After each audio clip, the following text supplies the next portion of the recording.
APIKI itu adalah salah satu organisasi yang bergerak di bidang kehutanan dan konsentrasi di bidang perubahan iklim. Jadi APIKI itu adalah kumpulan dari orang-orang yang concern atau ahli pada bidang perubahan iklim dan kehutanan Indonesia. Jadi kebetulan kami di Region Maluku di tahun 2024 ini mencoba untuk meng-apply sebuah tawaran proposal dari Yayasan Pikul di Nusa Tenggara Timur.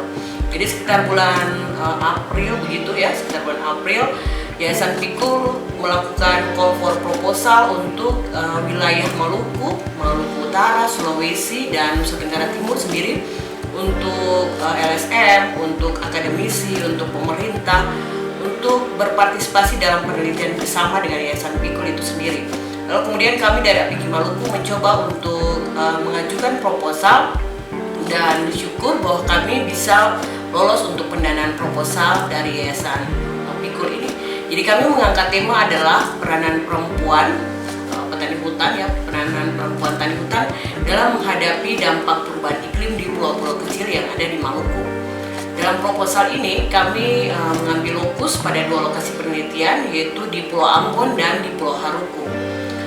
Kami telah melakukan proses penelitian bersama dengan perempuan-perempuan tani hutan. Pada tahap pertama ini adalah di Desa Rutong ya, di Desa Rutong yang mewakili Pulau Ambon, dan di dalam prosesnya kami mengawali dengan FGD bersama yang bersama-sama dengan kurang lebih 30-35 orang perempuan petani hutan ditambah dengan stakeholder terkait, misalnya pemerintah desa, kemudian dengan pihak gereja ya, karena memang dominan perempuan-perempuan tani hutan di Desa Rutong itu beragama Kristen, sehingga kita juga ikut melibatkan pihak gereja untuk ikut dalam kegiatan FGD tahap pertama.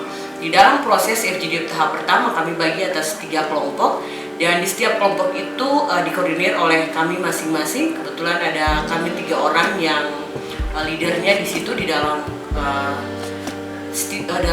dalam kelompok penelitian kami membaginya, kemudian ditambah dengan teman-teman dosen muda yang lain untuk memandu proses FGD.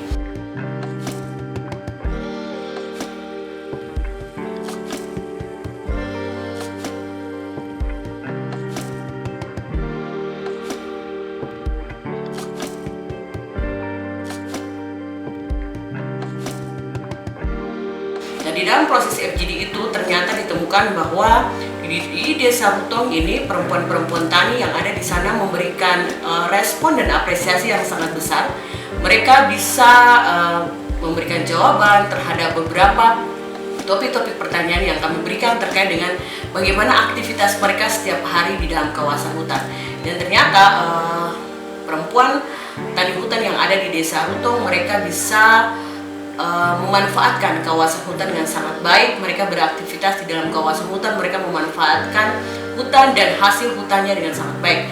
Tapi mereka tidak melakukan aktivitas-aktivitas yang berlebihan ya. Jadi mereka meskipun masuk ke hutan tetapi tidak terlalu banyak aktivitas yang memberikan dampak negatif terhadap keberadaan hutan di Desa Rutong.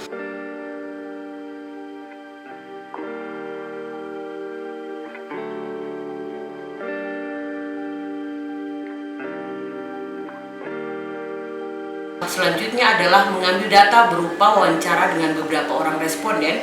Ada sekitar 15 orang responden yang kami ambil, ya, khususnya para perempuan yang berasosiasi dengan hutan di Desa Rutong. Jadi kami juga bagi atas 3 kelompok, dan proses itu sudah jalan, dan kami mendapat dukungan positif juga dari pemerintah negeri. Dan proses terakhir yang akan kami lakukan adalah melakukan tahapan storytelling dan live in bersama dengan perempuan tani hutan.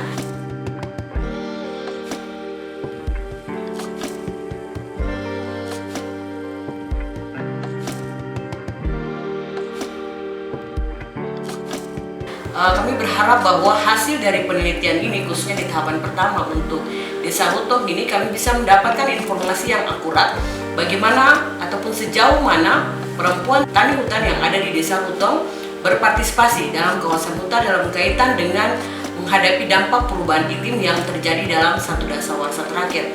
Lalu kemudian kami juga bisa mendapatkan informasi terkait apakah memang Ketika perubahan iklim itu memberikan dampak yang besar terhadap keberadaan perempuan tani hutan, mereka bisa beradaptasi secara baik, mereka bisa menyiapkan diri mereka secara pribadi dan keluarga dalam menghadapi dampak perubahan iklim.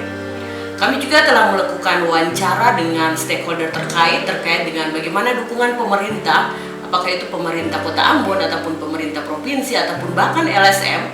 Dalam hal ini apakah mereka memberikan ruang bagi perempuan-perempuan tani hutan yang ada di Maluku dalam beraneka ragam kegiatan dan program yang mereka lakukan.